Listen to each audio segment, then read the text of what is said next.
Hello Year 1 and welcome to our English for this week. We're going to do a new story this week, but it is a little bit linked to the one we did last week. So I hope you enjoyed your work on Superworm and thinking about your superheroes that you would like to make yourself. And this week we're going to think about another superhero. So last week it was a superworm.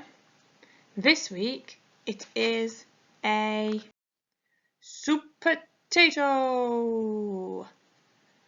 Yep, we're going to read the book Supertato and we're going to do some work this week on Supertato.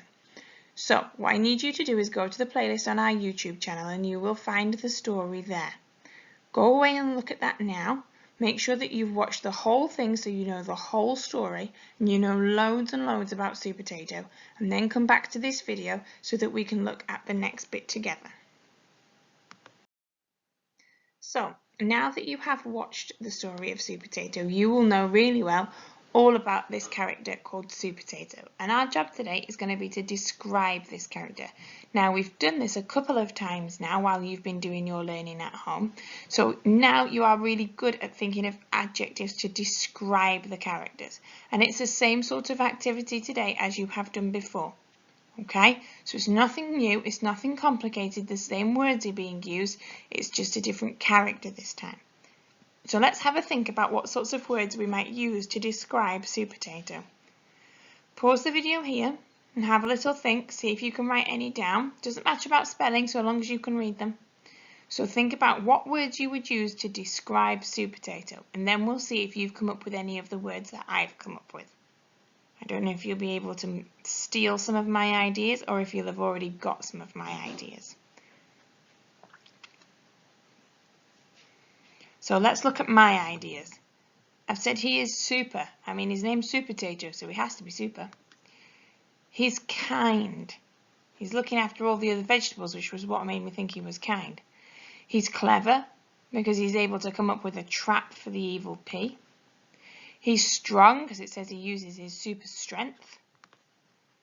He's fast. It tells us that he uses super speed. And he always seems to be really happy. I mean, even on all of these pictures, he looks like he's smiling. So he seems to be quite a happy character. So once we've got some of those words together, you're going to have a look at your piece of paper. It's the same as we've done before. At the top, it asks for the character's name, so we need to write Supertato. The blank box needs you to draw a picture of Supertato. Then you need to circle some of the words you think describe the character. Then use those to write some sentences. Now what I want you to remember when you're writing your sentences is that you need to make sure they have a capital letter, you need to make sure they have a full stop, and you need to make sure they have finger spaces. And you can write Supertato is kind. But it's got to make sense. It's no use just writing the word kind. We've got to make the sentence make sense. It's not asking for words or a list of words. It's asking for sentences. Sentences are only sentences if they have capital letters, full stops, finger spaces, and they make sense. So really try and do this yourself, okay? It's okay to get somebody to help you with it, but you can just use your phonics. Don't worry if it's not the exact spelling. It's okay to use your phonics because I will be able to read it by using your phonics. If you're using your phonics well enough, I will know what it says. So have a go, do your very best writing, and make sure you're using those capital letters and full stops as well in those sentences. And I want to see some fabulous pictures of Supertato. And we'll move on to the next thing tomorrow.